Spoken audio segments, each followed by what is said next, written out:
আজ বলবো একটা মিথোলজির গল্প।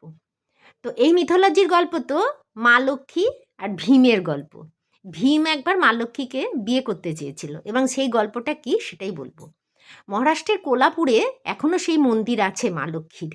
মা লক্ষ্মীর এখনও মন্দির এবং মন্দিরটি এতই জাগ্রত যে ওখানে গিয়ে আপনি যদি কোনো মনস্কামনা করেন সেটা কিন্তু পূরণ হয়। মা লক্ষ্মী এখনও ওখানে বিরাজমান। তাদের সেটাই বিশ্বাস। আর এমনকি এত পুরনো ওটা যে ছত্রপতি শিবাজিও যুদ্ধের আগে মা লক্ষ্মীর আশীর্বাদ নিয়ে যেতেন ওই মন্দিরে এসে। তো সেই মন্দিরটারই গল্প বলছি কী করে মন্দিরটা হলো। তো একবার মা লক্ষ্মী মানে অসুরদের সঙ্গে লড়াই করার জন্য, মানে অসুররা খুব একটা মানে হালচাল মাচাচ্ছে, তখন মা লক্ষ্মী কী করলেন, ওই কোলাপুরের ওখানে তখন তো জঙ্গল ছিল, তো ওই জঙ্গলে মা লক্ষ্মী এলেন অসুরদের সঙ্গে লড়াই করার জন্য। এবারে এই করতে করতে রাত হয়ে গেছে, তো মা লক্ষ্মী ভাবলেন যে রাতটা এই জঙ্গলে কাটিয়ে তারপরে অসুররা ওই বর্ডার লাইনে তখন ছিল, সব ঘরদোর ভেঙে দিচ্ছিল, গরিবদের এইসব করছিল। তো আমি আজকে এই রাত্রিটা এখানেই থাকি বলে মা লক্ষ্মী একটা পাথরের উপর বসেছিলেন। এখন কি হয়েছে, ওই জঙ্গলে কিন্তু পাণ্ডবরাও সেই সময় সবাই মিলে আর কি বনবাস কাটাতে এসেছিল। তো রাত্রির বেলা তো সবাই এক জায়গায় বসেছে, কিন্তু ভীম এদিক ওদিক একটু করছিল, করতে করতে হঠাৎ মা লক্ষ্মীকে দেখতে পায়। এবার মা লক্ষ্মীর অপূর্ব রূপ দেখে ভীম খুবই মোহিত হয়ে পড়ে।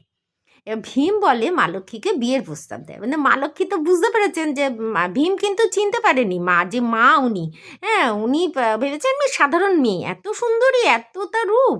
তো মা লক্ষ্মী সেটা বুঝতে পেরেছেন, বুঝে মনে মনে হেসে, তো ভীমকে তো আর না বলা যাবে না, তো কি করা যায়, তখন ওইখানেই মন্দিরের পাশ দিয়ে একটি নদী বয়ে যায়, এখনও গেলে আপনারা দেখতে পাবেন সেই নদীটি আছে।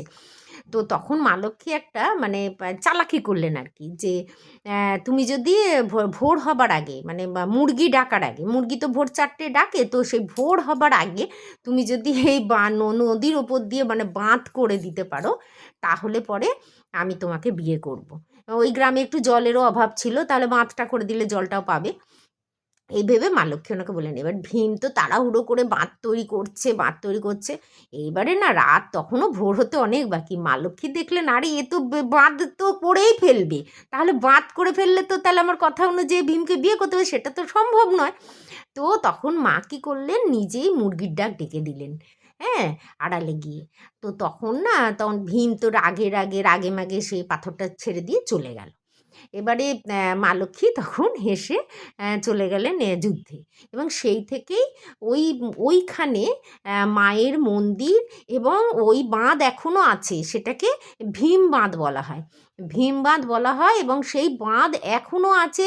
ওই মানে আর্ধেক না, খানিকটা আর কি বাকি আছে বাঁধটা করার, ওইভাবেই বাঁধটা পড়ে রয়েছে। তো আপনারা গেলে কিন্তু কোল্হাপুরে ওই মায়ের মন্দির এবং সেই ভীম বাঁধ এখনও দেখতে পাবেন, এখনও আছে।